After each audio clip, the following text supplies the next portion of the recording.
યોગશાસ્ત્ર પ્રવચન નંબર 5।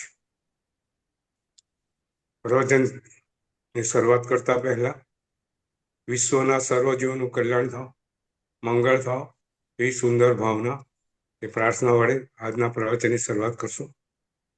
મંગલમ ભગવાન વીરો મંગલમ ગૌતમ પ્રભુ મંગલમ સોલભદ્રાધ્યાય જૈન ધર્મોસ્તુ મંગલમ શિવમસ્તુ સર્વજગતઃ પરહિત નિરતા ભવन्तु ભૂતગણા દોષા પ્રયાन्तु નાશમ સર્વત્ર સુખી ભવતુ લોકા સર્વત્ર સુખી ભવતુ લોકા। વિશ્વના સર્વજીવોનું કલ્યાણ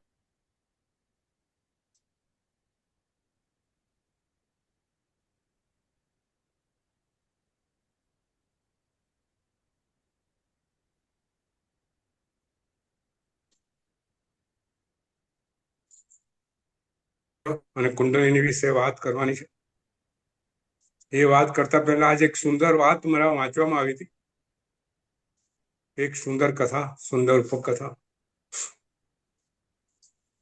આજે વ્યક્તિની શાખની ક્રેડિટેબિલિટીની બહુ જ અગત્યતા છે। વ્યક્તિની શાખ ના હોય, ક્રેડિટ ના હોય તો કોઈ એની પાસે ઊભું ના રહે, બરાબર ને? નથી શાખ, અને શાખ એમ જ બનતી નથી, વર્ષોની મહેનત જોઈએ। કોઈનો વિશ્વાસ સંપાદન કરો, સમાજનો વિશ્વાસ સંપાદન કરો, એ એક દિવસનું કામ નથી હોતું। તમારા વાણી, વર્તન ને વ્યવહાર એ તમારી શાખ પૂરે છે, અને એક દિવસની નાનકડી ભૂલ પણ તમારી વર્ષો જૂની શાખને પાણીમાં ફેરવી શકે છે। આજે જૈન ધર્મ ભગવાન મહાવીરે સ્થાપેલો, તીર્થંકર ભગવાને સ્થાપેલો ધર્મ, એની શાખ કેવી નીતિ? કોઈ જીદ એની વાત આવે તો ધર્મ યાદ આવે, તીર્થંકર યાદ આવે, ગુરુ ભગવંતો યાદ આવે। નીતિમત્તાની વાત આવે, પાંજરાપોળની વાત આવે, પરોપકારની વાત આવે, જૈન ધર્મી દેખાય। આ શાખ છે। એક સુંદર વાત છે, ગાંધીજીને સત્યાગ્રહ ચાલતો હતો, અને મુંબઈના સિક્કાનગરના એક બહેન, જૈન બહેન, ગાંધીની વાતથી બહુ પ્રભાવિત થયા,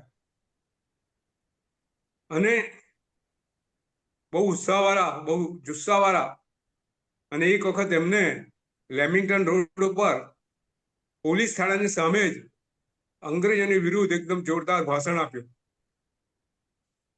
બધા લોકો એક ભેગા થઈ ગયેલા, જબરજસ્ત ભાષણ, અને પોલીસો આવી ગયા અને બેનને પકડી લીધા। બેનને પકડ્યા ખરા। એ વખતે કોર્ટનો નિયમ હતો કે સત્યાગ્રહીને પકડો એટલે પહેલા વખત એમને ઘેર જવા દેવાના, એમને જે કઈ વસ્તુ જેલમાં લઈ જવી તો લાવવાની છૂટ, એટલે સુવા બેસવાનું।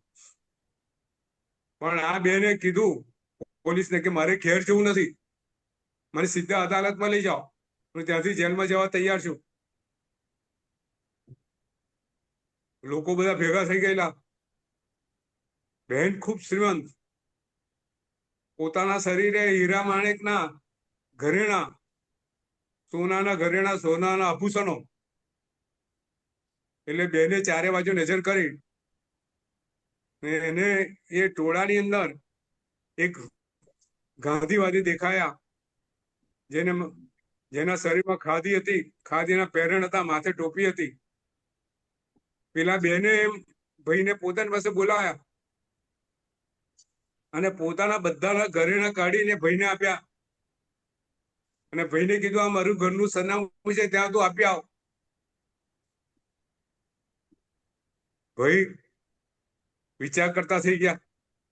એ બેનને કીધું કે બેન, તમને મારો કોઈ પરિચય નથી અને આટલા કિંમતી ઘરેણા તમે મને વગર ઉખાડે આપી દો છો.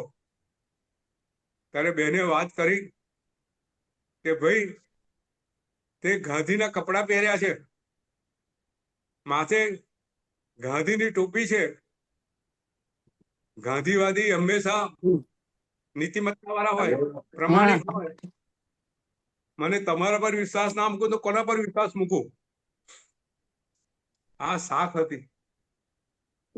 એ શાખની વાત ઘણી વખત મને સવાઈચંદ ને સોમચંદ નો પ્રસંગ યાદ આવે. મંથલીના શેઠ સવાઈચંદ, લાખો કરોડો રૂપિયાનો વેપાર એમનો. વાણો જાય, વાણા પાછા આવે. એમને ત્યાં નગરના શેઠ, મંથલીના શેઠ.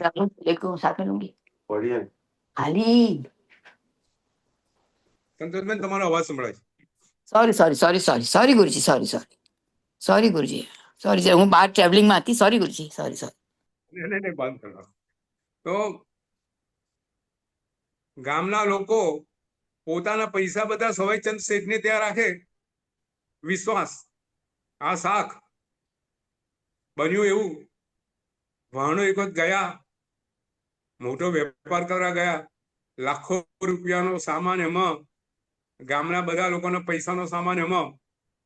ને વાહન ગયા તો ગયા 1 વર્ષ 2 વર્ષ, વાહન પાછા આવવાના સમાચાર નહીં. લોકોને ગામમાં વાત ઉડી ગઈ કે વાહનો સવાઈચંદના ડૂબી ગયા છે. લોકો બધા પૈસા લેવા આવ્યા. સવાઈચંદ પાસે જેટલા પૈસા હતા એટલા તો આપી દીધા, પણ પૈસા ખૂટી પડ્યા. વખત બહુ ખરાબ આવ્યો. સવાઈચંદ શેઠ અને એમની પત્ની રાત્રે વિચાર કરે છે કે સવારે આપણે શું કરવું? પૈસા રહ્યા નથી અને ગામના લોકોના પૈસા બાકી છે. એ દિવસે સવારે ગામના ઠાકોર આવ્યા. ઠાકુર આમ સવાઈચંદ શેઠના અંગત મિત્ર, લાખ રૂપિયા આપેલા. ઠાકોરને મનમાં દ્વેષ પડી ગયો કે આ વહન નહીં આવે તો મારા લાખ રૂપિયા ગયા. ઠાકોર આવ્યા સવાઈચંદ પાસે અને કીધું કે ઠાકોરે કીધું, સવાઈચંદ, મને તમારા પર પૂરો વિશ્વાસ છે, પણ શેઠ શું કરું? મારા લાખ રૂપિયા છે, તમારા વાહનો પાછા આવ્યા નથી. મારી ઘેર પ્રસંગ ગમે ત્યારે આવે, મને લાખ રૂપિયા પાછા આપો. સવાઈચંદ શેઠ, ઘરમાં પૈસો રહ્યો નથી, ખાવાના પૈસા નથી રહ્યા. એક જમાનાના શેઠ દેવાદાર બની ગયેલા છે. શેઠે ઠાકોરને કીધું કે કઈ વાંધો નહીં, તમને આપું છું, હું ભગવાનના દર્શન કરીને આવું. સવાઈચંદ શેઠ ભારે શ્રદ્ધા સાથે ભગવાનની સેવા પૂજા કરી ઘેર આવ્યા અને એમને અમદાવાદના સોમચંદ શેઠ ઉપર 1 લાખ રૂપિયાની હુંડી લખીને મોકલી. એ જમાનો હતો, વેપારીઓ હુંડી દ્વારા પૈસા એકબીજાને આપતા હતા. એમના ખાતા હોવા જરૂરી હોય ત્યાં.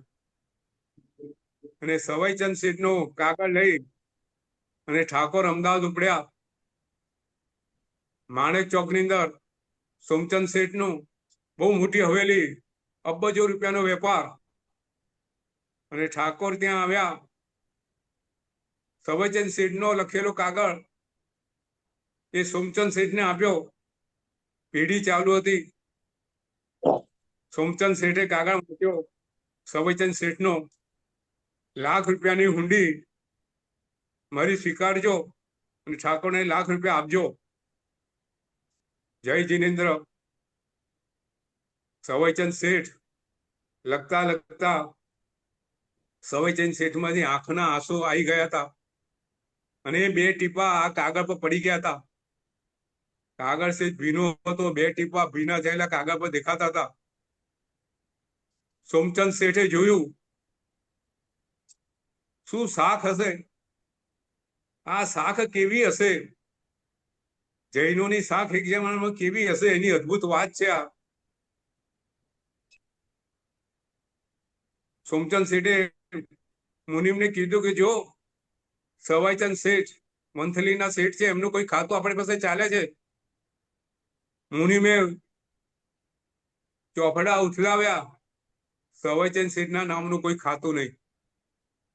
સોમચંદ શેઠને કીધું કે સવાઈચંદ શેઠના નામનું આપણી પાસે કોઈ ખાતું છે નહીં, ને લાખ રૂપિયા એ જમાનામાં 250 વર્ષ પહેલાની વાત હશે નીતિન, સંતોષબેન, એ લાખ રૂપિયા એટલે આજના 100 કરોડ રૂપિયા જેવી કિંમત, 1 અબજ રૂપિયા જેવી વાત. સોમચંદ શેઠે જોયું, નીચેના 2 આંસુ સવાઈચંદ શેઠની પરિસ્થિતિની ચાડી ખાતા હતા. શેઠ છે, જૈન છે, વણિક છે, ઊંડી લખ્યાપી છે, એક શાખ જૈનની. સોમચંદ શેઠે મુનિમને કીધું, ભલે એમનું ખાતું ન હોય, મારા ખાતામાંથી 1 લાખ રૂપિયા આપી દો. શું 1 લાખ રૂપિયા મારા અંગત ખાતામાંથી આપી દો? અને એ જ સમયે ઠાકોરે કીધું કે તમે અહીંયા જમી લો અને ફરી આવો પોતાના જ પેઢીમાં. એ જમાનામાં આ બધી પદ્ધતિ હતી. શેઠને જે મોટો વેપાર હોય ત્યાં મોટું રસોડું ચાલતું હોય, ગામ પરગામથી વેપારીઓ આવે, ત્યાં એમને ત્યાં રોકાય, ભગવાનની સેવા પૂજા કરે, શિરામણ કરે, જમે, ત્યાં વેપારના સોદા કરીને જાય. આવી અદભુત પદ્ધતિ એ જમાનામાં હતી. ઠાકોર રોકાયા, જમણ ગયું. ઠાકોરના મનમાં હતું કે આ કઈ વળવાનું છે નહીં, એમના ખાતામાં તો એમનું ખાતામાં નામ જ નથી. કોઈ જોવા તો શું થાય છે, ઠાકોરના મનમાં તો ભાગી જવાનું મન થયું હતું. પણ રોકાયા, જમ્યા, શિરામણ કર્યું અને પેઢીએ પાછા આવ્યા. 1 લાખ રૂપિયા સોમચંદ શેઠે ઠાકોરને આપી દીધા. આ શાખ. પછી તો કહેવાની વાત અલગ છે કે સવાઈચંદ શેઠના વાણ પાછા આવી ગયા અને સવાઈચંદ શેઠ 1.25 લાખ રૂપિયા લઈને સોમચંદ શેઠ પાસે આવે છે. સોમચંદ શેઠ સ્વીકારવાની ના પાડે છે કે ખાતામાં કોઈ પૈસા બોલતા નથી. નીતિન, લાખ રૂપિયા વગર ખાતે વગર નામે આપ્યા. એવા જૈનો હતા, એવા શ્રાવક હતા, એવા વેપારી હતા. અદભુત વાત. એમાંથી કોઈ 1.25 લાખ રૂપિયા સ્વીકારવા છોડવા તૈયાર નથી. એકને આપવા છે, એકને લેવા નથી. સંઘ ભેગો થયો છે. સંઘે નક્કી કર્યું, આ પૈસાથી શત્રુંજય પર ટૂંક બનાવો. અને આજે સવાઈ સોમચંદ ટૂંક, બરાબર ને? આ પૈસાની ટૂંક આજે પાલીતાણા શત્રુંજય પર બનેલી છે, સવાઈ સોમચંદ ટૂંક. આ જૈનોની શાખ. આજે આપણે ક્યાં છીએ એ ખાલી પૃથક્કરણ કરવું જરૂરી છે. કુંજલબેન, આપણે જૈન તરીકે કદાચ કપાળે ચાંદલો કરતા હઈશું, પણ જૈનોની શાખ બજારમાં કેવી છે, આપણે કેવી શાખ પૂરી પાડીએ છીએ, આપણી સામે પ્રશ્નાર્થ છે. રાત્રિ ભોજન, 4 મહાવિગય, કંદમૂળ, બધું આપણી અંદર પ્રવેશી ચૂક્યું છે.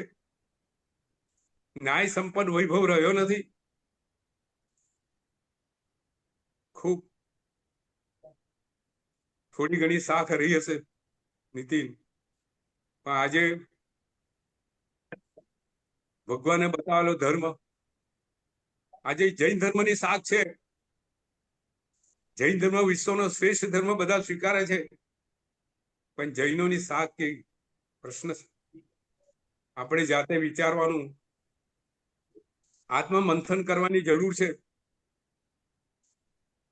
કશું નહીં તો જૈન ધર્મના બેઝિક આચાર, રાત્રિ ભોજનનો ત્યાગ, કંદમૂળનો ત્યાગ, 4 મહાવિગયનો ત્યાગ, આટલું તો જીવનમાં હોવું જોઈએ. કુંજલબેન, બરાબર છે ને? સાચી વાત છે ગુરુજી. ત્યાં ખબર છે કસ્તુરભાઈ લાલભાઈ ને ત્યાં સરદાર વલ્લભભાઈ પટેલ ઉતર્યા છે. હા, એ જમાનો ગૃહપ્રધાન છે નવા નવા, બહુ કામો છે. અને કસ્તુરભાઈ લાલભાઈ એમના અંગત મિત્ર. અમદાવાદ જયારે આવે ત્યારે કસ્તુરભાઈ લાલભાઈ ત્યાં ઉતરવાનું. કસ્તુરભાઈ લાલભાઈ દેશ માટે પુષ્કળ પૈસા આપે એમને, દેશના કાર્યો કરવા. સરદાર વલ્લભભાઈને ખબર કસ્તુરભાઈ લાલભાઈ ત્યાં રાત્રિ ભોજન થાય નહીં. આ બનેલો પ્રસંગ છે નીતિન. જૈનો કેવા હતા? સરદાર વલ્લભભાઈ કામ માટે આયા હતા. કસ્તુરભાઈ લાલભાઈ ત્યાં રોકાવાનું હતું. રાત એમને ત્યાં હતી, સાંજે એમને ત્યાં ભોજન હતું. પણ કામમાં ને કામમાં સહજ પડી ગઈ. સરદાર વલ્લભભાઈ કસ્તુરભાઈ ત્યાં આવે છે. રસોડું બધું કુંજલબેન બંધ. રાત પડી ગઈ છે. રાત્રિ ભોજન હોય જૈનોને ત્યાં કુંજલબેન, સંતોષબેન, નીતિન, બરોબર. જુઓ જી કેવા ગુરુજી. જૈનો. અને સરદાર વલ્લભભાઈ રાત્રે ત્યાં આવે છે.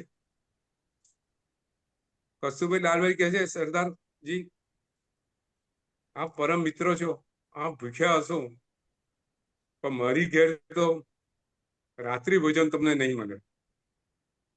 અહીંયા રસોડા બંધ થઈ ગયા છે.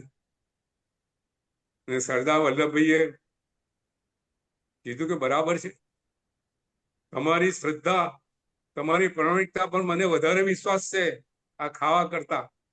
આ જૈનોની ટેક હતી, જૈનોની આ શાખ હતી. અને એને કારણે જૈનો આ સમાજ ઉપર મહાજન તરીકે કામ કરતા હતા. યોગશાસ્ત્ર પર આગળ વધતા પહેલા આવા યોગિક પુરુષો આવી રીતે જૈન ધર્મના પંચાચારનું પાલન કરતા, યોગની અંદર આગળ વધી યોગ લબ્ધિઓ પ્રાપ્ત કરતા એવા યોગીઓની પણ વાત આપણે આવતી વખત કરશું. યોગ થોડું પુનરાવર્તન કરી લઈએ. યોગ એટલે યુજ સાધુ ધાતુમાંથી બનેલો શબ્દ છે. યુજ, યુજ એટલે જોડવું. વસ્તુ જોડીએ, કાગળ ને બીજા કાગળ સાથે જોડીએ ગુંદર વડે, એ યોગ થયો. બે કાપડ હોય એને સોય દોરા વડે જોડીએ, એ યોગ થયો. લગ્ન યોગ, બરાબર ને? લગ્ન યોગ એટલે શું? પતિ પુરુષ સ્ત્રી લગ્નની ગ્રંથિથી જોડાયા, એ લગ્ન યોગ. એટલે યોગ એટલે જોડાવ. અહીંયા યોગ એટલે આધ્યાત્મિકની અંદર યોગ એટલે પોતાને પોતાના સ્વરૂપ સાથે, પોતાના શુદ્ધ સ્વરૂપમાં પોતાનું અનુસંધાન કરવું, પોતાને પોતાના શુદ્ધ સ્વરૂપમાં જોડાવું, એ યોગ છે. આ સિમ્પલ વસ્તુ છે ડેફિનેશન પ્રમાણે. એના માટેના જે પદ્ધતિઓ છે, એની વિવિધ પદ્ધતિઓનો આપણે વિચાર કરતા હતા. તો સૌથી પહેલા કઈ હતી?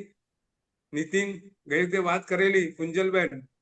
સૌથી પહેલી અજપાજા, બીજો લય યોગ. લય યોગની અંદર સૌથી પહેલું કયું? મંત્ર, બરાબર છે? લય યોગ. લય યોગની અંદર ઓમ દ્વારા ચક્ર ધ્યાન, પછી નાદ ધ્યાન, નાદ યોગ, નાદ ધ્યાન, પછી કુંડલિની, કુંડલિની, અને પછી કુંડલી યોગ, સમાધિ, હઠ યોગ. આપણે હઠ યોગ પર લીધેલું. આપણે આજે એની ચર્ચા, આપણે જેના તરફ જાણવું છે, શીખવું છે, તરફ આજે જઈશું. હઠ યોગ. હઠ યોગ એટલે શું? હ એટલે સૂર્ય નાડી, સૂર્ય, ઠ એટલે ચંદ્ર નાડી, ચંદ્ર, બરાબર? ઠ ચંદ્ર નાડી એટલે કઈ નાડી? ઈડા. અને હ એટલે પિંગળા. એટલે ઈડા નાડી ને પિંગળા નાડી નું જોડાણ, એ જોડાણ દ્વારા જે પ્રાણનો પ્રભાવ સુષુમ્ના નાડીમાં જાય, એ હઠ યોગ. બરાબર છે? ગઈ વખત આપણે એ વાત કરતા હતા કે શરીરની અંદર યોગી પુરુષોએ કીધું છે કે ચાર ચેતનાના ઉર્જાના ચાર કેન્દ્રો છે, અથવા ચાર વસ્તુ છે જેના મારફતે શરીરમાં ઉર્જાનું વહન થાય છે. બરાબર. સૌથી પહેલું ખ્યાલ હોય તો કુંજલબેન, સંતોષબેન, નેહાબેન, પારુલબેન, સૌથી પહેલું કંદ.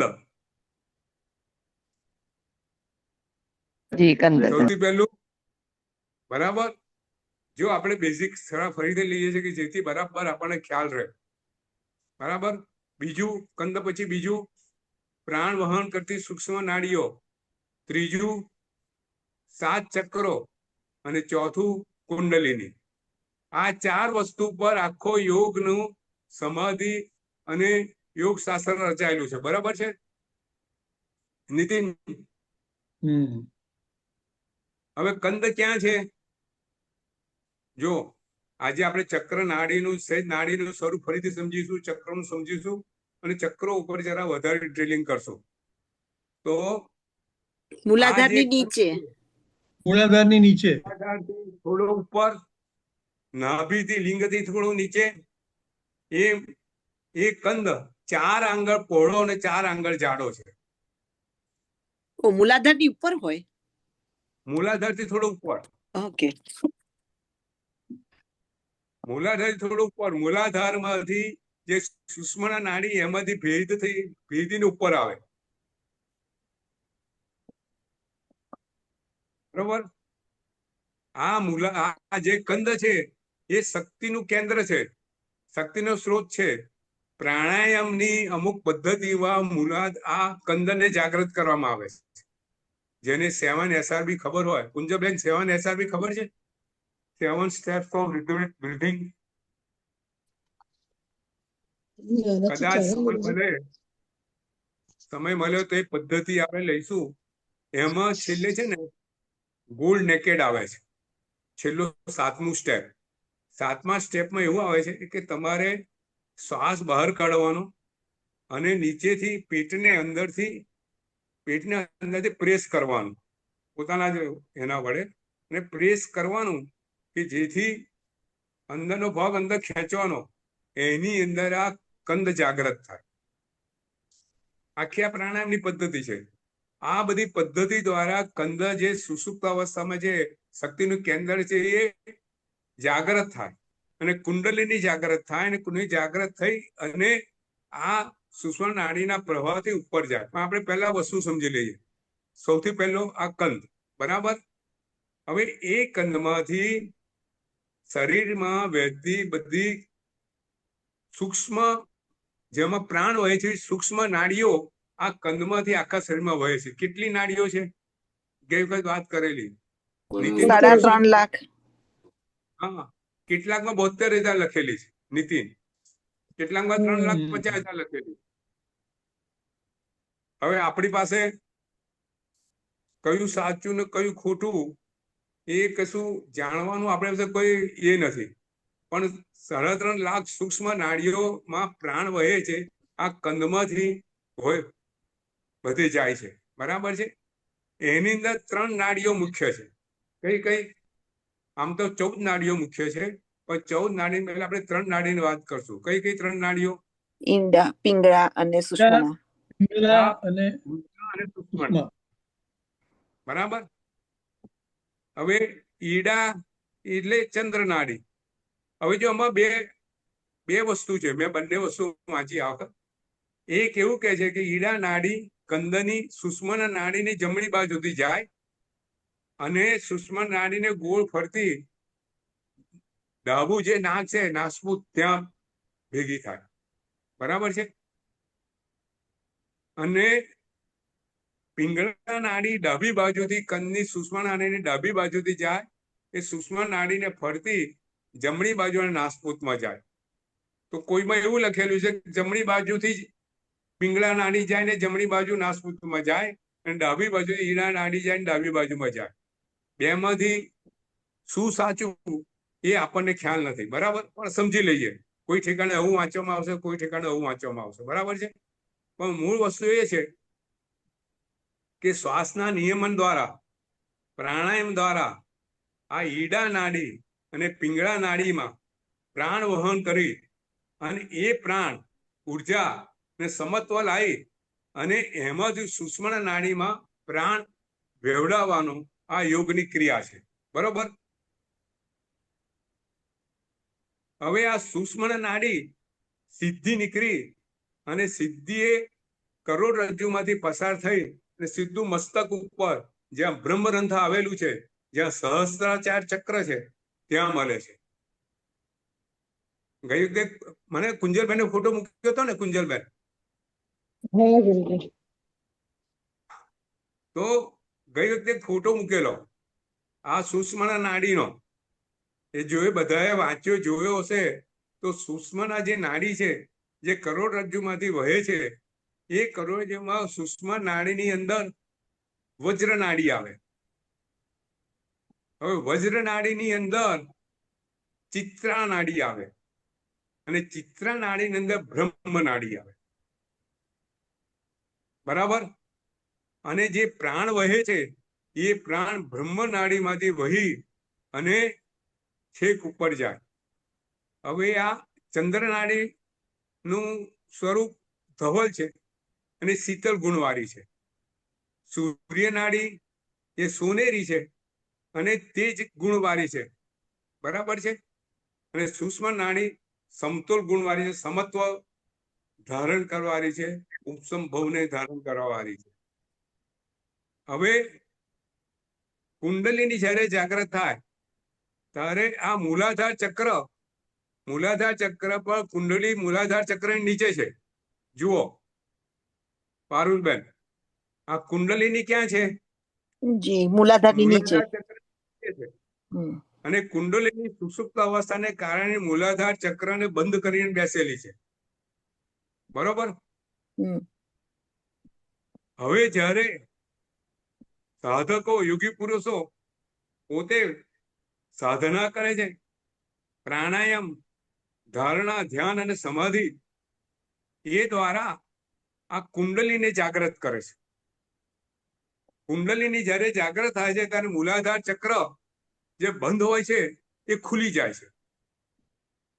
અને મૂલાધાર ચક્ર ખુલી જતા પ્રાણ એ કુંડલીની જે શક્તિ જાગૃત થઈ એ શક્તિ મૂલાધાર ચક્ર દ્વારા ઉપર જાય છે અને બીજા ચક્રમાં જાય છે, ત્યાંથી ત્રીજા, ચોથા, પાંચમા, છેલ્લે સાતમા સહસ્ત્રાર ચક્રમાં જાય છે. બરોબર. અને આ પ્રાણ ક્યાંથી વહન થાય છે? બ્રહ્મ નાડીમાંથી. અને ચક્રો શેની સાથે જોડાયેલા છે? ચિત્રા નાડી, જે બ્રહ્મ નાડીની બહારનું પડ છે. ચિત્રા નાડીની અંદર આ બ્રહ્મ નાડી છે. ચિત્રી નાડી સાથે ચક્રો જોડાયેલા છે. બરોબર નીતિન? ખ્યાલ આવી ગયો? કુંજનબેન, સંતોષબેન, નીતાબેન, નેહાબેન? જી જી જી. એટલે રિપીટ કરવું પડશે, કોમ્પ્લિકેટેડ છે થોડું સમજવું. ચિત્રા નાડી ક્યાં કીધી ગુરુજી? પ્રાણ સુષુમ્ના બ્રહ્મમાં નાડી. બે છે. હું તમને એક સાદો દાખલો આપું. હા આપણે કેબલ હોય છે ને, ઇલેક્ટ્રિકલ કેબલ. હા, બરાબર છે. ઇલેક્ટ્રિક કેબલમાં એક બહારનું પડ હોય, જાડું. હા એમાં બે ત્રણ કેબલ હોય. બરાબર. હા, એ સુષુમ્ના નાડી. બરાબર છે. બરાબર. હવે તમે અંદર જાઓ તો બીજું પડ આવે. એ બીજું નળ વ્રજ નાડી. જી. હવે હું એવું સમજુ છું નીતિન, આ મારી પોતાની વિચારણા છે, ખરી ખોટી આપણને ખબર નથી, કે ખરેખર આ ઇન્સ્યુલેટિંગ હોય છે. આ જે પ્રાણ બહાર ના જતો રહે એટલા માટે વ્રજ નાડી ઇન્સ્યુલેશન જેવી છે. કવચ. હવે વ્રજ નાડીની અંદર ચિત્ર નાડી આવે અને ચિત્ર નાડી બધા ચક્રો જોડેલા. બરાબર. ફરીથી ચિત્રા નાડી સાથે ચક્રો જોડાયેલા એમ કીધું ને? હા. ઓકે. અને વચ્ચે બ્રહ્મ નાડી છે સેન્ટરમાં, અતિ સૂક્ષ્મ. એની અંદર પ્રવાહી જળ જેવું પ્રવાહી હોય, જે પાવર इसकी जरूरत ही नहीं है. ઉર્જાને नहीं अभी जरूरत नहीं है, खाली मोबाइल ले लेते हैं, उस क्लास બરાબર. હવે જુઓ, હવે कार्ड ले लिया? नहीं डॉक्टर साहब ले लिया होगा. नहीं डॉक्टर कार्ड ले लिया ना, संतोष वो भाई, था नहीं उसके अंदर कार्ड, संतोष हाँ भाई, ले लेते हैं, तो उसके अंदर था आवाज आ नहीं। रहा है, संतोष भाई आवाज आ रहा है। सो सॉरी सर गुरुजी, आप मेरे को बंद करना। फिर તો હવે જો કરોડરજ્જુનો શેપ કેવો છે નીતિન? એસ જેવો, નાગ જેવો, સર્પ જેવો. કરોડરજ્જુનો શેપ કેવો હોય છે? yes, કરોડરજ્જુ that's shape true. કેવો હોય? બરાબર. એક નાગ હોય ને, નાગ ઉપર આમ મોઢું કરીને આમ ઉભો હોય, બેઠો હોય, એવો હોય છે ને, એટલે એને શેષ નાગ કહેવાય. એટલે જ્યારે કુંડલીની જાગૃત થાય એટલે શેષ નાગ ની અંદર ઉર્જા આવે અને સહસ્ત્રાચારમાં જઈ અને એ ઉર્જા પહોંચી જાય અને સાધક સમત્વ અને સમાધિ પ્રાપ્ત કરે. બરાબર નીતિન, સંતોષબેન, કુંજલબેન, પારુલબેન? હા, પછી સહસ્ત્રાર સુધી પહોંચે, પછી પાછી ત્યાંથી બધે વ્યાપી જાય, એટલે એવું કરે. હવે સહસ્ત્ર પહોંચે, સહસ્ત્રાચારનો શું હોય? 1000 કમળ જેટલું એનું સ્વરૂપ છે. હા, એ બધા અંદર એનર્જી પહોંચી અને જાગૃત કરે. એટલે એ ચેનલાઇઝ કરે જાગૃત થઈ ત્યાંથી. જાય. હા હા, એ જાગૃત થઈ જાય એટલે આપણું એની અંદર જાગૃત થયા પછી જો આવી રીતે થાય છે. પ્રશ્ન છે આગળ આવતો તો હવે વાત લઈ લઉં કે જ્યારે સમાધિ લે ત્યારે સૌથી પહેલા શું થાય? જીવનું પોતાના સ્થૂળ શરીર અને સૂક્ષ્મ શરીર વચ્ચેનું સૌથી પહેલા જોડાણ તૂટે, આસક્તિ તૂટે. સૌથી પહેલું એ બને. બરાબર? જી. હા. હવે ફિઝિકલી શું થાય એ જરા સમજીએ નીતિન. તમે સમાધિમાં બેઠા તો તમારું સૌથી પહેલું તમારું સ્થૂળ શરીર પ્રત્યેની જે આસક્તિ છે તૂટે. એટલે કાય ઉત્સર્ગ નથી કરતા આપણે. કાય ઉત્સર્ગ શું બોલીએ આપણે? કાયાને છોડી દઈએ છીએ. એટલે જીવ સૌથી પહેલા કાયાને છોડી દે. બરાબર. પછી શું કરે? જે પોતાના સૂક્ષ્મ શરીરમાં જે આસક્તિ રહી છે એ આસક્તિને છોડે. એ આસક્તિને છોડે એટલે જીવનું અનુસંધાન આત્મા સાથે થાય અને આત્મા સાથે થાય એટલે આત્માના જે અનંત જ્ઞાન, અનંત દર્શન એ આત્મા પ્રદર્શન ખુલી જાય અને કેવળ જ્ઞાન પ્રાપ્ત કરે. એટલે આ સમાધિની ઉત્કૃષ્ટ કક્ષા છે એ કેવળ જ્ઞાન છે. બરાબર.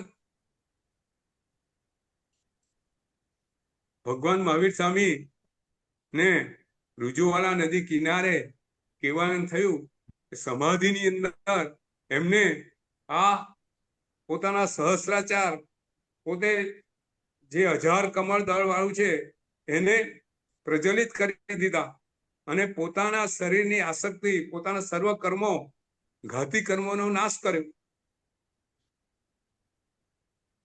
બરોબર. નીતિન, અઘરું છે? ખ્યાલ આવે છે? સંતોષબેન, કુંજલબેન? હા, થોડું થોડું આવતું જાય છે. થોડું કોમ્પ્લિકેટેડ છે. આપણે આ રીતે સમજીએ. હવે ચક્રોની વાત આપણે કરવાની છે આજે, પણ આ રીતે સમજીએ કે ઉર્જા શક્તિ જે છે એ નીચે કુંડલીની જાગૃત થાય એટલે ઉર્જા બ્રહ્મનાડી, સૂક્ષ્મ નાડીમાં જે બ્રહ્મનાડી છે એમાં ઉર્જા ઉપર જાય, ઉપર જઈ સહસ્ત્રાચારમાં જાય, એક એક ચક્રમાં પસાર થતા સહસ્ત્રાચારમાં જાય અને ત્યાં સહસ્ત્રાચારના બધા કમળો, બધા ચક્રોને એનર્જી આપતી જાય. ચક્રો પોતે ખુલતા જાય અને ઉપર જાય અને સમાધિ પ્રાપ્ત કરે. બરાબર છે? હવે આપણે બધા ચક્રોનું સ્વરૂપ સમજીએ. હા, યોગશાસ્ત્રમાં આપણે આ જ વસ્તુ સમજવાની છે. બરાબર છે નેહાબેન? પારુલબેન? જી ગુરુજી, બહુ સરસ કરાવો છો, સમજાવો છો.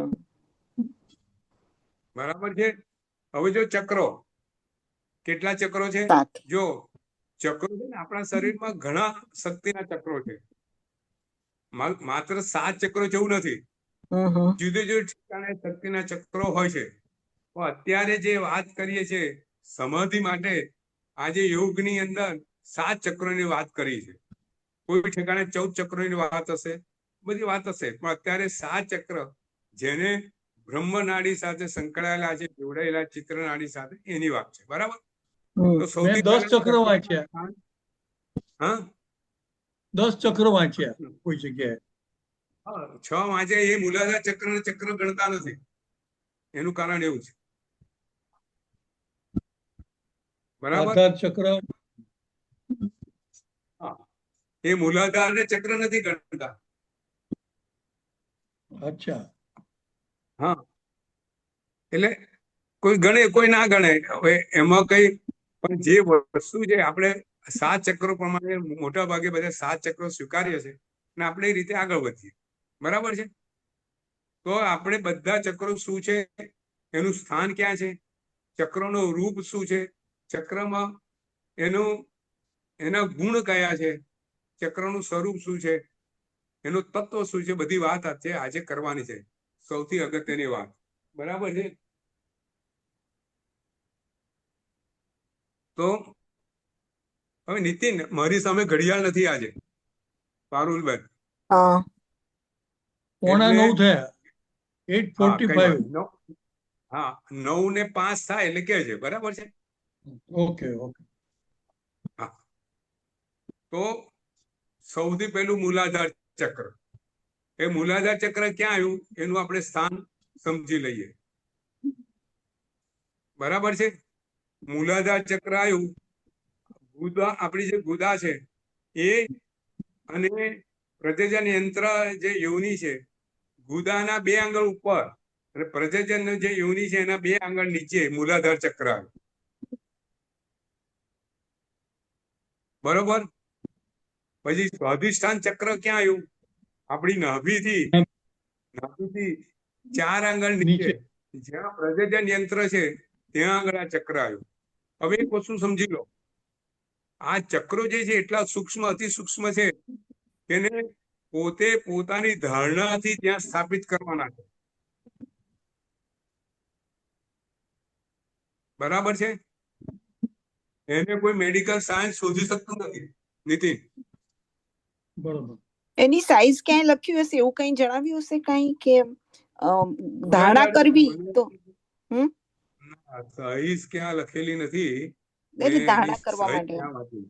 હા, પણ એના બીજા સ્વરૂપની વાત કરીએ તો મૂલાધાર ચક્ર 4 પાંખડીનું બનેલું છે. એ 4 પાંખડીનું બનેલું છે. પછી સ્વાધિષ્ઠાન ચક્ર 6 પાંખડીનું બનેલું છે. દરેકને આપણે કહીશું, દરેક એક વસ્તુ પહેલા સમજી લઈએ, એના સ્થાન સમજી લઈએ, પછી એક એક. બરાબર છે? પછી નાભી પર કયું? મણિપુર ચક્ર. એ કેટલી પાંખડીનું બનેલું છે? 10. 10. પછી હૃદય પર કયું ચક્ર આવ્યું? હૃદય સ્થાન. અનાહત. અનાહત. એટલે અનાહત નું સ્થાન કયું? હૃદયની આજુબાજુનું સ્થાન, હૃદય પ્રદેશ પરનું સ્થાન, અનાહત ચક્ર. અનાહત કેટલી કમળની પાંખડીઓનું? 12. પછી ગળા પર કયું ચક્ર આવ્યું? ગળાના સ્થાન પર વિશુદ્ધ ચક્ર. વિશુદ્ધ વિશુદ્ધ ચક્ર. ચક્રની કેટલી પાંખડીઓ? 16. 16. પછી ભૂમધ્ય પર કયું ચક્ર આવ્યું? આજ્ઞા. આજ્ઞા. અને આજ્ઞા ચક્રની કેટલી પાંખડીઓ? 2. 2. અને પછી છેક શિર શિખા સહસ્રા. બ્રહ્મરંધ્ર પર કયું ચક્ર આવ્યું? સહસ્રા. સહસ્રાચાર. અને એના નામ પ્રમાણે 1000 પાંખડીઓ. બરાબર? હવે આગળ વધીએ. દરેકનો રંગ બતાવેલો છે. દરેકનો રંગ બતાવેલો છે. સૌથી પહેલો મૂલાધાર ચક્રનો કયો રંગ? લાલ રંગ. પછી સહસ્રાચાર, પછી સ્વાધિષ્ઠાનનો કયો રંગ? ઘેરો જાંબુડી. જાંબુ આવે ને, જાંબુ જેવો રંગ. પછી મણિપુરનો એનાથી આછો જાંબુડી. પછી અનાહત ચક્રનો કેસરી રંગ, અરુણ રંગ કીધો છે. સવાર જે પડે, સવાર વખતે આકાશમાં સૂર્યના જે કિરણો વડે આછો કેસરી રંગ જે દેખાય તે. પછી વિશુદ્ધ ચક્રનો કેવો છે? Grey colour. ધૂમ્રજો, ધુમાડા જો ગ્રે કલર, આનો શ્વેત કલર, અને આનો આનો આનો બી શ્વેત કલર, આનો કલર, એક મિનિટ, સ્વાધિષ્ઠાન નો કલર બી શ્વેત, બરાબર છે. હવે આગળ વધીએ. કયા કયા તત્વો સાથે કનેક્ટેડ છે દરેક ચક્ર? તો સૌથી પહેલું મૂલાધાર ચક્ર એ પૃથ્વી સાથે કનેક્ટેડ છે, એમાં પૃથ્વી તત્વની પ્રાધાન્યતા છે. બીજું સ્વાધિષ્ઠાન ચક્ર, પૃથ્વી પછી જળ, જો યાદ રહી જાય એવું છે, જળ. પછી મણિપુર ચક્ર, જળ પછી અગ્નિ, અગ્નિ સાથે કનેક્ટેડ છે. હવે એના ફાયદા આવશે એટલે તરત ખ્યાલ આવી જશે. પછી અનાહત ચક્ર વાયુ સાથે કનેક્ટેડ છે, પૃથ્વી, જળ, અગ્નિ, વાયુ, પછી આકાશ.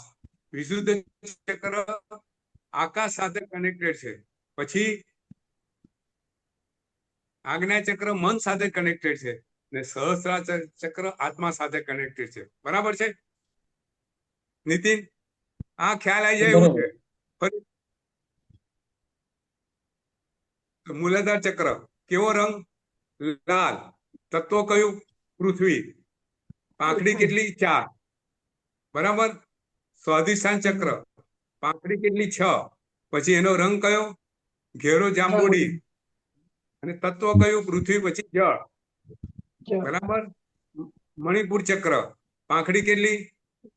6 ને 4 10. એનો કલર કયો? આછો જાંબુડી. અને તત્વ કયું? અગ્નિ. જો નાભી પાસે પાચન તંત્ર છે એટલે ત્યાં અગ્નિ તત્વની પ્રાધાન્યતા છે. બરાબર. હવે આગળ પછી અનાહત. અનાહત, જો અનાહતમાં છે ને નાદ છે એટલે એવું નામ અનાહત છે. ત્યાં શરીરનો એક નાદ, એક અવાજ એ અહીંથી હૃદયમાંથી આવતો હોય છે ને એ નાદની લોકો ધ્યાન ધરતા હોય છે. એટલે અનાહત ચક્ર છે એ નાદ ત્યાં થયું છે. એ અનાહત એ આકાશ તત્વ સાથે સંકળાયેલું છે. બરાબર. એનો રંગ કયો? કેસરી. સવારના આકાશનો રંગ હોય એવો. પછી વિશુદ્ધ ચક્ર ધૂમ્ર સાથે, અને જો અનાહત વાયુ સાથે છે અને અનાહત આકાશ સાથે છે. બરાબર. વિશુદ્ધ ચક્ર આકાશ સાથે, એનું આકાશ તત્વ. પછી આજ્ઞા ચક્રનું કયું તત્વ? મન તત્વ.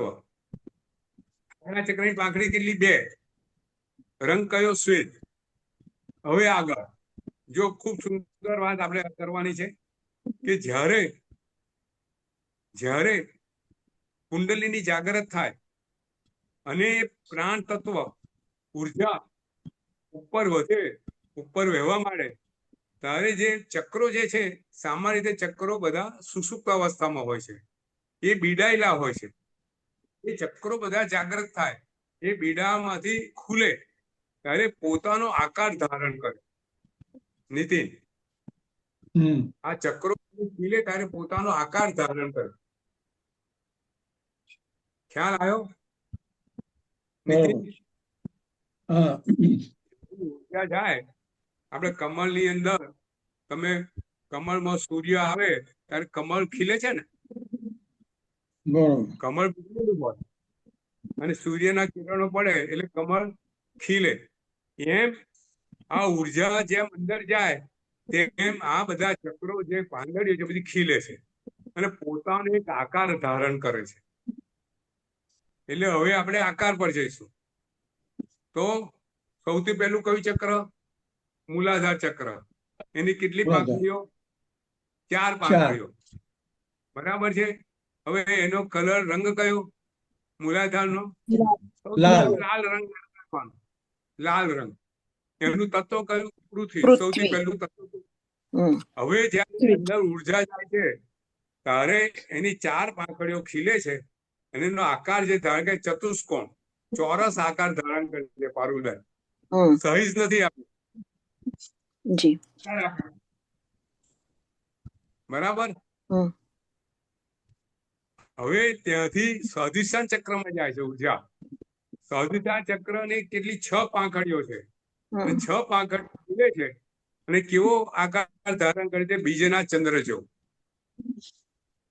આ બધું યોગી પુરુષોએ પોતે પોતાના જ્ઞાનની અંદર આ જોયું હશે. બરાબર નીતિન? બરોબર. એ વગર આ વસ્તુ બહાર આવી રીતે બહાર ના આવે. બરોબર છે? એનો આકાર બરોબર. કયો કરે છે? બીજના ચંદ્ર જેવો. પછી મણિપુર ચક્રમાં જા, ત્યાં કેટલી પાંખડીઓ ખીલે? કેટલી 10. પાંખડીઓ છે? 10. રંગ કેવો છે? આછો જાંબુ. અને આછો જાંબુ. ખીલે એટલે કયો આકાર ધારણ કરે? ત્રિકોણ, ચતુષ્કોણ. બીજના ચંદ્ર જેવો એટલે 2 કોણ વાળો, પછી ત્રિકોણ. બરાબર? પછી એની ઉપર જાય ઉર્જા. ઉર્જા ઉપર જાય છે, અનાહત ચક્ર પર પહોંચે છે, અનાહત ચક્રને ખીલવે છે. અનાહત ચક્ર કેટલી પાંખડીઓનું છે? 12. 12 પાંખડી. બરાબર. અને એનો શું બને છે? એનો જે આકાર એ શૂન્યાકાર બને છે. હૃદય પર મોટું ગોળ શૂન્ય બન્યું હોય એવો આકાર, પાંદડા ખીલી અને સૂર્ય આકારમાં બધા પાંદડા ખીલે છે, 12 પાંદડા. બરાબર? પછી આગળ ઉર્જા જાય છે અને કયા તત્વો પર પહોંચે છે? વિશુદ્ધ. વિશુદ્ધ. મારી ભૂલ. ત્રિકોણ પછી ષટકોણ. મણિપુર પછી હૃદય પર જાય, એના પર ષટકોણ. ષટકોણનો આકાર થાય છે. ચતુષ્કોણ, પછી બીજના ચંદ્ર જો એટલે 2 કોણ. મણિપુર 3 કોણ. હૃદય પર ષટકોણનો 6 ખૂણા વાળું એ કમળ, 12 પાંખડી વાળું કમળ બને છે. પછી એનાથી ઉપર વિશુદ્ધ ચક્ર પર જાય છે.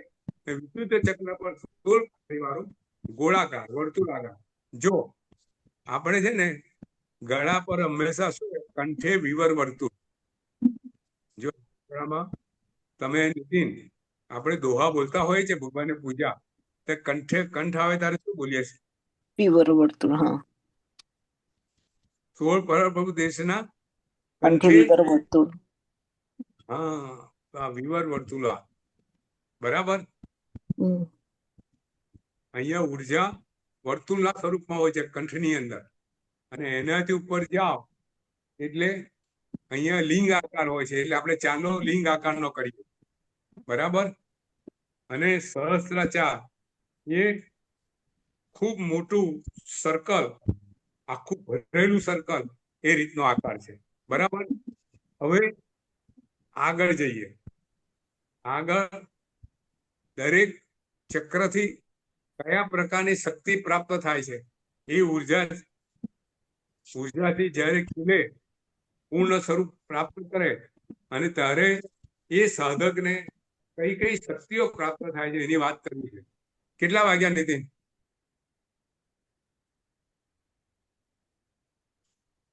નીતિન હજુ કેટલા 9 વાગ્યા? 9 મિનિટની વાર છે. 8:56 બરાબર છે.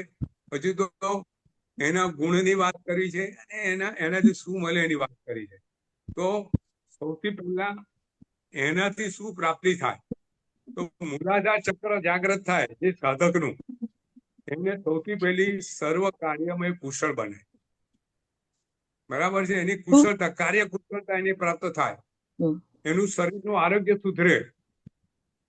હા, એનું શરીરનું આરોગ્ય સુધરે. એ હંમેશા પ્રસન્નતા પ્રાપ્ત કરે. મૂળાધાર ચક્ર જેનું જાગ્રત થાય એને કઈ કઈ સૌથી પહેલા કાર્ય કુશળ બને.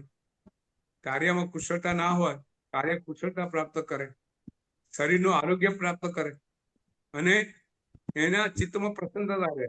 એ મૂળાધાર ચક્રની એ પોતાની શક્તિથી, લબ્ધિથી આ પ્રાપ્ત થાય. બરાબર છે? હવે એનાથી ઉપર જાઓ, સ્વાધિષ્ઠાન ચક્ર. સ્વાધિષ્ઠાન ચક્ર જેનું જાગ્રત થાય એને કેવી શક્તિ પ્રાપ્ત થાય? તો સૌથી પહેલા એ પોતાના વિકારો પર વિજય મેળવે.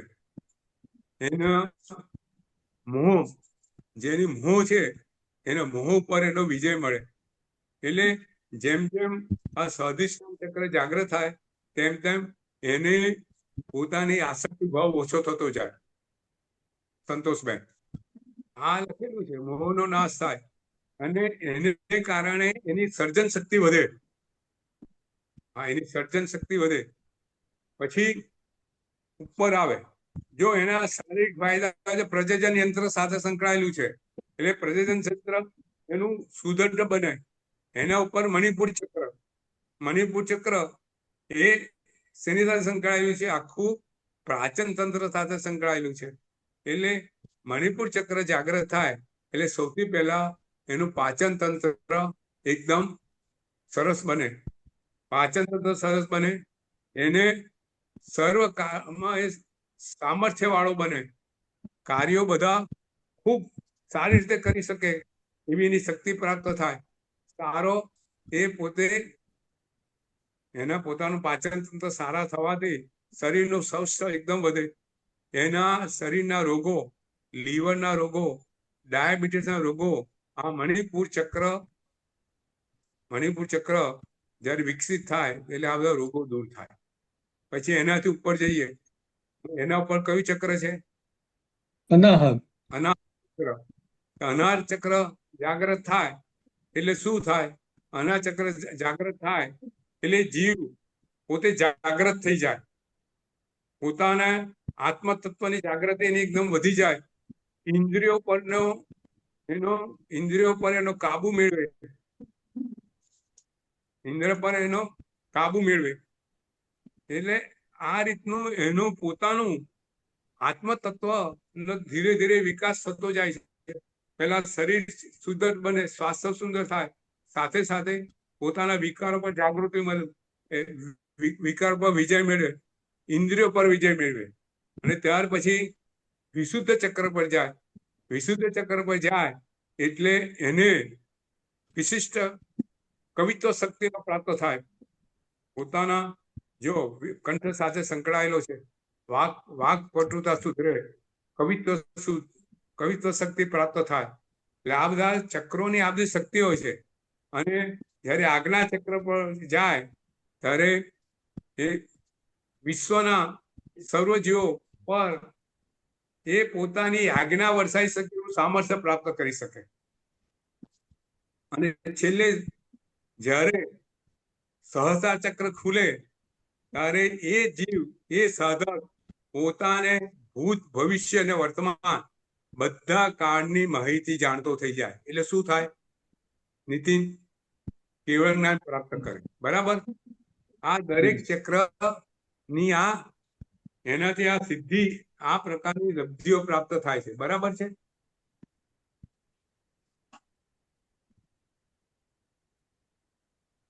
અહીંયા કોઈને પ્રશ્ન પૂછો તો પૂછી શકે છે. આ બધી માહિતી છે, છતાંય કંઈક હોય જાણવા માટે. પારુલબેન, હા, એટલે જ્યારે આ ખુલ્યા ના હોય ત્યારે બીડાયેલા કમળો જેવા રહેતા હશે, કેવા રહેતા હશે? એમ બીડાયેલા, એની પાંખડીઓ બીડાયેલી હોય. જેવી બીડેલી. રીતે કમળ જુઓ કે રાત્રે કમળની પાંખડી કેવી બીડાઈ જાય છે, એ બીડાઈ જાય અને જાગૃત થાય એટલે ખુલે. એટલે એ શક્તિ દ્વારા એ જાગૃત થયું અને એ દ્વારા એ પોતાની પ્રાણ શક્તિને વધારે સાધના ઉર્ધ્વ તરફ લઈ જાય. બરાબર છે? અને એવું થાય કે કોઈને જાગૃત થઈ એટલે કુંડલીની જાગૃત થાય એટલે સહસ્ત્રાર સુધી પહોંચે જ, કે કોઈને ઓછી જાગૃત થઈ હોય તો વિશુદ્ધ કે અનાહત સુધી આવીને બી અટકી જાય, એવું એ બને યોગીઓને? બને ને? બને.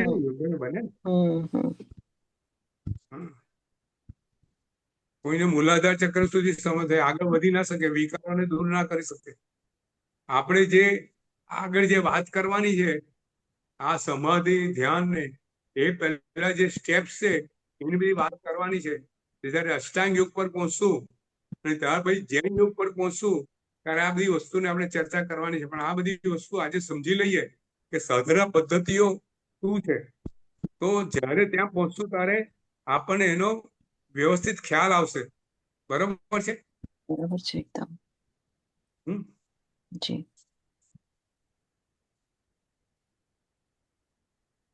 હવે એ કોઈ પ્રશ્ન? તો આજે આપણે ચક્ર અને નાડી યોગશાસ્ત્રમાં જે પ્રાણ વહેતી શક્તિઓ છે, કેન્દ્રો છે, એની આપણે વાત કરી. હવે આપણે આ શેની અંદર વાત કરી હતી? સૌથી પહેલું મંત્ર યોગ, પછી લય યોગ અને ત્રીજું હઠ યોગ. ત્યાં સુધી આપણે પહોંચ્યા. હવે આગળ છે ગીતાની અંદર કહેલો યોગ.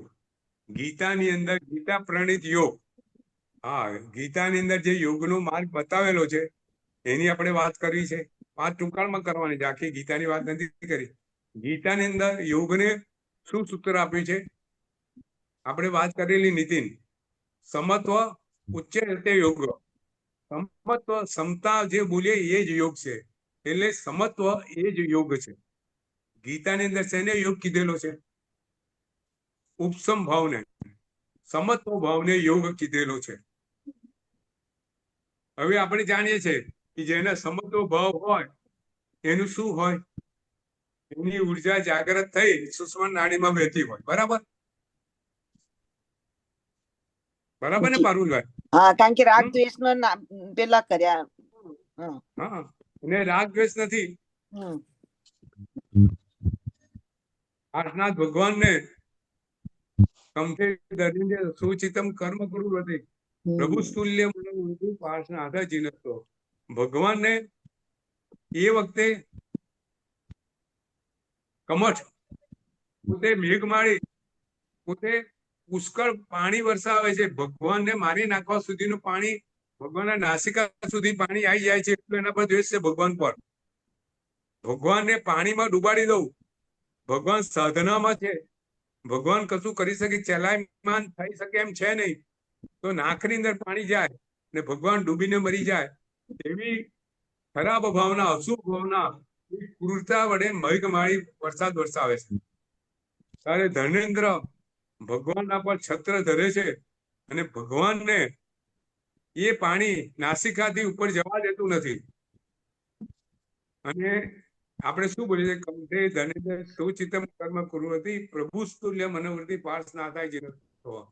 ભગવાનને એ ધર્મેન્દ્ર કે મેઘમાળી બંનેને શું વિચારે છે ભગવાન? કે બંને આ કર્મ મારા કર્મજનિત છે. મેં જે કર્મો કર્યા છે એનું ફળ. મારે કોઈને દોષ દેવો નથી. મને એના પ્રત્યે રાગ નથી. નથી ધર્મેન્દ્ર પ્રત્યે રાગ, નથી મેઘમાળી પ્રત્યે દ્વેષ. એની તુલ્ય વૃત્તિ છે, સમતોલ સમત્વ વૃત્તિ છે. એ પાર્શ્વનાથ ભગવાનને આપણે નમન કરીએ છીએ. બરાબર?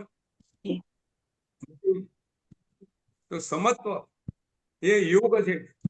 સમત્વ ધારણ કરવું એ યોગ છે.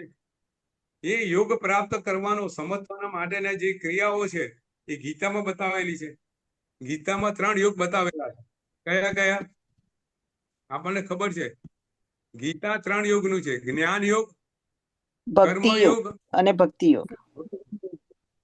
બરાબર? 3 માર્ગ બતાવેલા છે ગીતાની અંદર યોગના. જ્ઞાન યોગ એટલે શું? આપણે ગીતાની અંદર ઊંડાણમાં જવું નથી. આપણે તો યોગ શાસ્ત્ર પર અષ્ટાંગ યોગ અને ત્યાર પછી આચાર્ય કલિકાર સર્વક ભગને જે અષ્ટાંગ યોગની અંદર યમ નિયમનું સ્વરૂપ જૈન ધર્મ યોગ કેવી રીતે સમજાયેલું છે એના પર આપણે વધવું છે. પણ આપણે ટૂંકાણમાં સમજી લઈએ કે જ્ઞાન યોગ એટલે આત્માના શુદ્ધ સ્વરૂપને જાણવું. એ જાણવું એ જ્ઞાન યોગ છે. પોતાની સાધના દ્વારા આત્માના શુદ્ધ સ્વરૂપને જાણવું એ જ્ઞાન યોગ. બરાબર?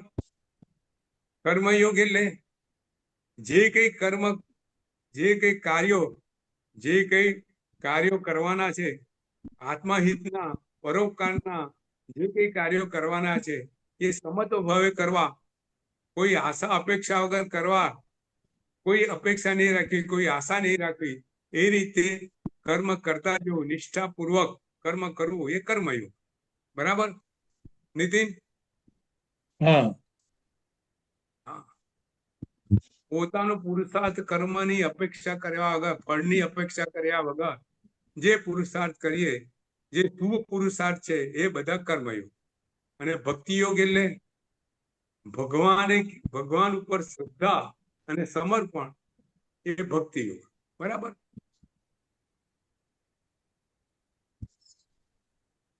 9-7 થઈ ગઈ. પ્રશ્ન કઈ? હે? 9-7. 9 સાથે બરાબર છે. એટલે આ ગીતા પ્રણીત જે યોગ છે એનું ટૂંકાણમાં સ્વરૂપ છે. આપણે એમાં આગળ વધતા નથી. આવતી વખતે આપણે અષ્ટાંગ યોગ લઈશું. બરાબર છે? અષ્ટાંગ યોગમાં યમ નિયમ આસન પ્રાણાયામ બધું શું છે સમજવાનો પ્રયત્ન કરશું. અને ત્યાર પછી આપણે યોગ શાસ્ત્રમાં જે કલિકાલ સર્વજ્ઞ ભગવાને બતાવેલું છે એ યોગની વાત કરશું. તો કઈ આજે પ્રશ્ન સંતોષબેન? ચક્રો આપણે ખૂબ ઊંડાણમાં લીધેલા છે, છતાં બી કોઈ પ્રશ્ન હોય તો આગળ પૂછજો. મારો વિચાર એવો છે ચક્રનું એક ટેબલ બનાવો, કારણ કે ચક્રોની 2-3 વસ્તુઓ હજુ મારે ક્યાં પણ બહુ ઊંડાણમાં છે, એટલે મેં આજે લીધું નહીં એ. પણ મારા ટેબલની અંદર એ મૂકી દઈએ તો બધાને ખ્યાલ આવે. જી બરાબર પારુલ? હા બરાબર છે. બરોબર. હા જી સંતોષબેન, કુંજબેન, આપણે આખું એક જી ટેબલ ગુરુજી. બનાવીશું ચક્રોનું. સાથે જે ચક્રો છે એમાં જી એનો ગુરુ. રંગ કયો, એનું તત્વ કયું, એના ગુણ કયા, એનો આકાર કયો, બરાબર છે, એનાથી શું ફાયદા થાય એ બધું એ ટેબલમાં આવે એ રીતનું આપણે કરશું. બરાબર છે નીતિન? હા હા જી. ગુરુજી. તો શું છે આપણે એને એક વખત રિફર કરીએ તો એને આપણને ખ્યાલ. બાકી બધું સિમ્પલ છે. એક વખત આ જોશો ને સિમ્પલ છે, બહુ કઈ અઘરું નથી. ભાઈ બ્રહ્મણ નાડીમાંથી ઉર્જા જાય છે, ચક્રો જાગૃત થાય છે અને ઉપર હોય છે, ચક્રોના આકાર આવા છે, ચક્રોના રંગ આવા છે, એને એનાથી કઈ સિદ્ધિઓ પ્રાપ્ત થાય છે, આટલું છે. બરાબર છે બરોબર. સંતોષબેન? આપકા કોઈ પ્રશ્ન સંતોષબેન? સંતોષબેન બહાર છે. બહાર છે? અચ્છા અચ્છા. હા એ ગુરુજી ચાલે. બહાર છે, અજમેર નથી છે. અચ્છા. હમ. રીતુબેન, આપણો કોઈ પ્રશ્ન? નહીં ગુરુજી, બહુ સારું છે.